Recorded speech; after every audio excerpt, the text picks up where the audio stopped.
आप जितना ज़्यादा पढ़ेंगे आपको उतनी ही बातें पता लगेंगी, और आपको जितनी बातें पता लगेंगी आपकी डेवलपमेंट उतनी ही ज़्यादा होती चली जाएगी। Welcome to subscribers of target 100 mathematics. हाँ जी, 8th class, ready for sample paper 2। Okay, 60 minutes का ये पेपर 20 मार्क्स का है। सेम वही बातें हैं। All questions are compulsory. Question number 1 to 10 carry 1 mark, 11 and 12 2 marks, और लास्ट के 2 क्वेश्चंस 3 मार्क्स के हैं। ओके, क्वेश्चन नंबर 1, परिमेय संख्याओं के लिए योज्य तत्समक बराबर होता है। परिमेय संख्याएं जैसे 2/3, योज्य तत्समक का मतलब होता है मुझे 2/3 में क्या ऐड करना चाहिए कि आंसर वापस 2/3 आ जाए। देखिए, 2/3 में क्या ऐड किया जाए कि आंसर वापस 2/3 आ जाए। योज्य, योज्य का मतलब होता है जोड़ना, और तत्समक का मतलब जो सेम आंसर दे दे, जो स्टेटमेंट थी आंसर वही आ जाए। योज्य तत्समक होता है 0। अगर आप 2/3 में 0 को ऐड करेंगे तो अगेन आंसर 2/3 आएगा। So B option is correct answer. Okay, now second question. एक ऐसी परिमेय संख्या जिसका कोई भी उत्क्रम नहीं है। सैंपल पेपर 1 में हम कर चुके हैं इसी क्वेश्चन को। 0 का कोई भी उत्क्रम नहीं होता। Okay, now question number 3, 11x + 1 = 56। हमें यहां पर x की वैल्यू बतानी है। बड़ा ही सिंपल सा क्वेश्चन है। x की वैल्यू फाइंड करने के लिए ये 11 और ये 1 दोनों एक्स्ट्रा नंबर हैं, और एक्स्ट्रा नंबर्स कहाँ जाते हैं? राइट साइड में। पहले कौन जाएगा? पहले जाएगा +1। +1 दूसरी साइड जाकर -1 में चेंज हो जाता है। 56 में से जब आप -1 करेंगे तो कितना आएगा? 55। और मल्टीप्लाई वाले नंबर दूसरी साइड जाकर डिवाइड में चेंज हो जाते हैं, यानी 55/11। 11 से आप इसे कैंसिल कर दीजिए। x की क्या वैल्यू आ जाएगी? 5। Okay, so B option is correct answer. Okay, now question number 4, किन बहुभुजों के विकर्णों का कोई भी भाग बहिर्भाग में नहीं होता? यानी which polygons have no portion of their diagonals in their exteriors। जैसे ये एक आयत है, रेक्टेंगल है, आपने इसके डायगनल्स यानी विकर्ण मिलाए। क्या विकर्ण का कोई पोर्शन बाहर है? आयत से बाहर है? नहीं। तो ऐसे बहुभुजों को हम कहते हैं उत्तल बहुभुज यानी कन्वेक्स।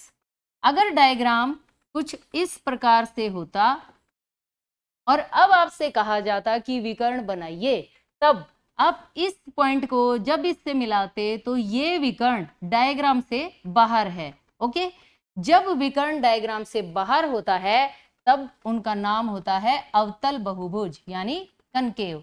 यहां पर आपसे कहा गया है बहिर्भाग में नहीं है, नहीं का मतलब उत्तल बहुभुज। ओके, नाउ क्वेश्चन नंबर 5, किसी समबहुभुज में कम से कम कितने अंश का अंतः कोण? ये क्वेश्चन भी मैं आपको सैंपल पेपर 1 में समझा चुकी हूं। वहां पर क्वेश्चन था अधिक से अधिक बाह्य कोण, यहां आ गया कम से कम अंतः कोण। कम से कम अंतः कोण कितने डिग्री का होता है? 60 डिग्री का। ओके, क्वेश्चन नंबर 6 to 8 में ट्रू फॉल्स बताना है। 6th क्वेश्चन, परिमेय संख्याओं के लिए व्यवकलन यानी घटा क्रम विनिमेय है। व्यवकलन का मतलब होता है सब्ट्रैक्शन यानी घटा, और क्रम विनिमय का मतलब, देखिए 2 में से 4 घटाइए और 4 में से 2 घटाइए, क्या सेम आंसर आएगा? बिल्कुल नहीं। क्यों? अगर रकम चेंज हो जाती है, स्टेटमेंट चेंज हो जाती है तो आंसर चेंज होगा। कैसे चेंज होगा? देखिए 2 - 4 और 4 - 2, इस क्वेश्चन का क्या आंसर है? 2। क्या इस क्वेश्चन का आंसर भी 2 होगा? नहीं। क्यों? क्योंकि बड़े नंबर के आगे जो साइन होता है वही साइन कहाँ आना चाहिए? आंसर में। 4 के सामने माइनस है तो आंसर में क्या आएगा? माइनस। क्या दोनों का आंसर सेम आया? नहीं, बिल्कुल नहीं। लेकिन हमसे पूछा गया है परिमेय संख्याओं के बारे में। अगर आप ये एग्जाम्पल परिमेय संख्या का ले लेते हैं तो भी यही जवाब आएगा कि आंसर सेम नहीं आएगा। अगर आपने बाद वाली टर्म पहले लिख दी और पहले वाली टर्म बाद में लिख दी तो आंसर में फर्क आएगा। कब कब? माइनस करते वक्त। ओके, 1 माइनस 3 की वैल्यू -2/2, तो आंसर आएगा -1। लेकिन अगर आप इस स्टेटमेंट को इस तरफ और इसे इधर यानी 3/2 -1/2 लिख देंगे, तब आंसर आएगा 2/2 यानी 1। एक आंसर 1, एक आंसर -1, यानी ये क्रम विनिमय नहीं है। लेकिन स्टेटमेंट में क्या कहा गया है? क्रम विनिमय है, गलत यानी फॉल्स। ये स्टेटमेंट असत्य है। Okay, now question number 7। प्रत्येक समांतर चतुर्भुज एक समलंब है। Every all parallelograms are trapeziums. हाँ जी, समलंब की क्या खास बात होती है? एक ऐसी चतुर्भुज जिसमें एक युग्म समांतर होता है। लेकिन समांतर चतुर्भुज में तो दोनों युग्म ही समांतर होते हैं, यानी समलंब की कंडीशन समांतर चतुर्भुज ने पूरी कर दी। तो ये बात बिल्कुल सही है, प्रत्येक समांतर चतुर्भुज एक समलंब है। हाँ जी, बिल्कुल हम कह सकते हैं सत्य। Question number 8। दो परिमेय संख्याओं के मध्य अपरिमित परिमेय संख्याएं होती हैं। ये बात बिल्कुल सही है। दो परिमेय संख्याओं के बीच में बहुत बहुत बहुत सारे नंबर्स होते हैं। जैसे अगर कोई आपसे ये कह दे कि ये है 0 और ये है 1, इनके बीच में कितने नंबर्स हैं? बहुत सारे। यूं ना कह देना कि कोई भी संख्या नहीं है। 0 और 1 के बीच में बहुत सारे नंबर्स हैं। देखिए 0.1, 0.2 और फिर 0.01, 0.000001, बहुत बहुत सारे नंबर्स हैं। ओके, यही बात परिमेय संख्याओं के लिए भी लागू होती है। दो परिमेय संख्याओं के बीच में बहुत सारी परिमेय संख्याएं होती हैं।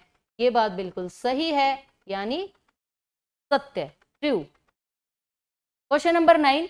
ये एक समीकरण दिया गया है 6x = 12 और x की वैल्यू बतानी है। सिंपल सी बात है, मल्टीप्लाई वाले नंबर दूसरी साइड जाकर डिवाइड में चेंज हो जाते हैं। ये यहां से यहां आ गया, 6 2 6 दूनी 12, तो x की क्या वैल्यू आ गई? 2। तो यहां आप क्या लिखेंगे? 2। Question number 10। चतुर्भुज में विकर्णों की संख्या डैश होती है। आप कोई भी एक चतुर्भुज बना लीजिए, जैसे मैंने एक आयत बना ली। अब इसमें आपसे विकर्णों की संख्या यानी नंबर ऑफ डायगोनल्स पूछे गए हैं, तो बना के देख लीजिए। 1 2, तो किसी चतुर्भुज में डायगोनल्स विकर्णों की संख्या कितनी मिली? 2। लेकिन अगर यहां पर चतुर्भुज के प्लेस पर और कोई भुज आ जाए, षटभुज, अष्टभुज और कोई भी, तब आप डायगोनल्स कैसे बनाएंगे? ऐसे डायग्राम बना के और फिर आप डायगोनल्स ड्रॉ करेंगे तो जरूर कोई ना कोई एक डायगोनल आपका रहेगा। इसके लिए एक फॉर्मूला है, इसे नोटबुक में लिख लीजिए। फॉर्मूला है n × n - 3/2। विकर्णों की संख्या ज्ञात करने के लिए ये फॉर्मूला है। आपको जितनी भी भुजाओं वाले बहुभुज के विकर्ण फाइंड करने हैं, आप सिर्फ यहाँ पर भुजा लिख दीजिए।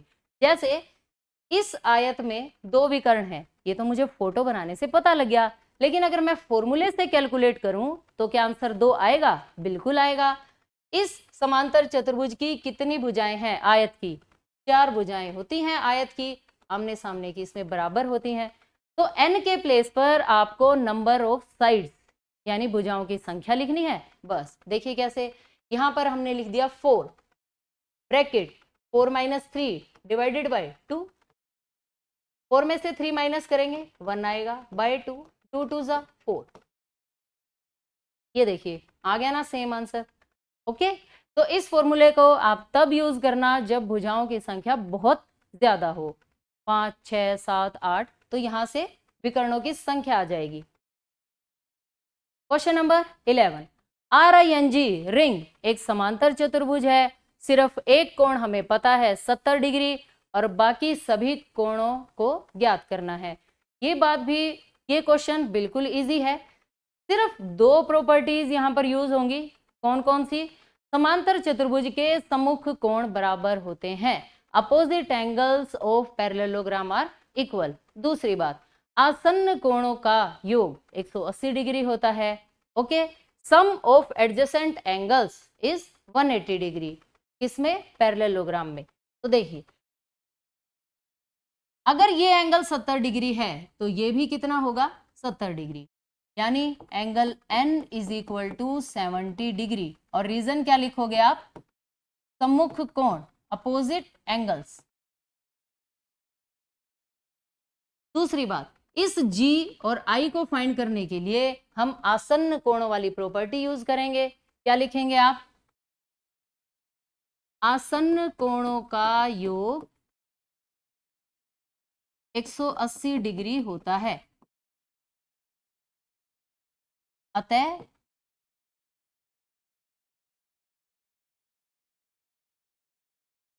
अब आसन्न कोण कौन कौन से हैं? R और I। Angle R plus angle I is equal to 180 degree. R की वैल्यू कितनी है? 70। यहाँ आप 70 लिख दीजिए। Angle I is equal to 180 degree. Plus का 70 राइट साइड जाकर माइनस के 70 में चेंज हो जाएगा, और 180 में से जैसे ही आप 70 को माइनस करेंगे 110 डिग्री आ गया। और ये 110 डिग्री, अगर ये वैल्यू 110 है तो इसके सामने भी 110 डिग्री ही होगा। अंडरस्टैंड? यानी इसके बाद आप लिखेंगे angle G is equal to 110 degree, और इसका रीजन सम्मुख कोण, opposite angles. Understand? Now next question, question number 12। Solve it. इस इक्वेशन को सोल्व करना है, x की वैल्यू फाइंड करनी है। फिर से वही बातें, प्लस के नंबर राइट साइड जाकर माइनस के, माइनस वाले प्लस के, मल्टीप्लाई वाले नंबर राइट साइड जाकर डिवाइड में चेंज हो जाते हैं, और डिवाइड वाले नंबर्स मल्टीप्लाई में। ये देखिए ये नंबर डिवाइड में है, मल्टीप्लाई में चेंज कर दीजिए। 8x minus 3 is equal to 3x की 2 से मल्टीप्लाई हो जाएगी। ओके, 3 2 जा 6 प्लस का 6x लेफ्ट साइड ले आइए, माइनस का हो जाएगा, और माइनस का 3 राइट साइड जाकर प्लस 3 में चेंज हो जाएगा। 8 माइनस 6 की वैल्यू 2। अगेन मल्टीप्लाई वाले नंबर राइट साइड जाकर डिवाइड में चेंज हो जाएंगे। बस फिनिश। x की वैल्यू कितनी आ गई? 3/2। और question number 12 finish. Now question number 13। Again ये क्वेश्चन भी सिंप्लीफिकेशन का है, यहाँ भी x की वैल्यू फाइंड करनी है। 2 4 और 6, 2 4 6 का लघुत्तम कितना आ जाएगा? 12। 2 से 12 को आप भाग करेंगे, 2 छिक 12, 6 और n की गुणा 6n। 4 से 12 को भाग करेंगे 3 आएगा, 3 तिया 9, प्लस का प्लस। 6 से 12 को भाग कीजिए, 2 आया, 2 पंजे 10 इज इक्वल टू, यहाँ डिवाइड में 1 मानिए, और जब डिवाइड में 1 होता है तो एलसीएम की डायरेक्ट मल्टीप्लाई हो जाती है। 12 और 21 की गुणा कर लीजिए, 252, और एलसीएम को यहाँ से गायब कर दीजिए। इक्वल के दोनों तरफ जब एलसीएम ले लिया जाता है तो एलसीएम का कोई काम नहीं रहेगा, एलसीएम यहाँ से चला जाएगा। हाँ जी, ये नंबर प्लस का, ये नंबर प्लस का। 10 में जब आप 6 ऐड करेंगे तो 16, ये number as it is, 252 as it is. 16 माइनस 9 7 n। मल्टीप्लाई वाले नंबर्स दूसरी साइड जाकर डिवाइड में चेंज हो जाते हैं, और 252 को जब आप 7 से डिवाइड करेंगे, 7 3 जा 21, 7 6 जा 42, n की वैल्यू कितनी आ गई? 36। हाँ, इस क्वेश्चन में हमें n की वैल्यू फाइंड करनी है, क्योंकि यहाँ पर n लिखा है। अगर x लिखा होता तो x को ढूंढ लाते, a लिखा होता तो a को ढूंढ लाते। हमारा काम तो बस ढूंढना ही है ना। क्वेश्चन नंबर 14, और ये लास्ट क्वेश्चन है सैंपल पेपर 2 का। बड़ा ही आसान क्वेश्चन है।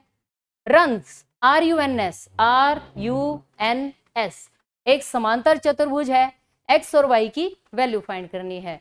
इस क्वेश्चन में भी समांतर चतुर्भुज की एक बहुत अच्छी प्रॉपर्टी यूज होने वाली है। क्या? समांतर चतुर्भुज के विकर्ण एक दूसरे को समद्विभाजित करते हैं। Diagonals of a parallelogram bisect each other. ये प्रॉपर्टी आपको सबसे पहले लिखनी पड़ेगी, तभी आप इसका यूज कर पाएंगे। समांतर त्रिभुज के विकर्ण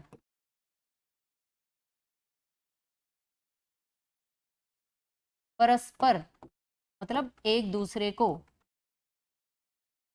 समद्विभाजित करते हैं।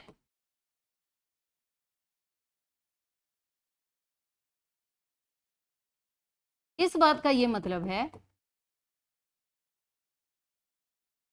कि ये वाली वैल्यू इस वैल्यू के इक्वल होनी चाहिए, क्योंकि ये विकर्ण और ये विकर्ण परस्पर समद्विभाजित करते हैं, मतलब दोनों बराबर टुकड़े हो जाएंगे इस डायगोनल में। ये टुकड़ा इस टुकड़े के बराबर है, ये वाला टुकड़ा इस टुकड़े के। ओके, यानी x प्लस वाई तो होना चाहिए 16 के बराबर, और ये y प्लस 7 किसके इक्वल होना चाहिए? 20 के। फिर से वही बातें आ गई, प्लस के नंबर राइट साइड जाकर माइनस में चेंज हो जाएंगे, प्लस का 7 माइनस का 7 हो जाएगा, और 20 में से जब आप 7 को माइनस करेंगे तो कितना आएगा? 13। y की इस वैल्यू को आप यहाँ पुट करेंगे, x plus 13 is equal to 16। y के प्लेस पर 13 लिखना है, प्लस का 13 राइट साइड जाकर माइनस में चेंज हो जाएगा, और 16 में से जब आप 13 को माइनस करेंगे तो x की वैल्यू कितनी आ जाएगी? 3। इस क्वेश्चन में हमें x और y की वैल्यू फाइंड करनी थी। x की वैल्यू आ गई 3 और y की वैल्यू 13। और इसी के साथ सैंपल पेपर 2 खत्म हो गया है। मुझे उम्मीद है कि आपको सभी क्वेश्चंस अच्छे से समझ में आ गए होंगे। अगर किसी भी क्वेश्चन में कोई भी दिक्कत है तो कमेंट सेक्शन में ज़रूर बताएं। वीडियो को ज़्यादा से ज़्यादा लाइक करें, शेयर करें, अपने दोस्तों के पास भेजें ताकि वो भी सेट की तैयारी करें। और जब आपका सेट का पेपर हो तो आपको वो परेशान ना करें, आप शांति से अपने आप ध्यान से अपना पूरा पेपर कर पाएँ। Okay, thanks for watching, bye bye, take care.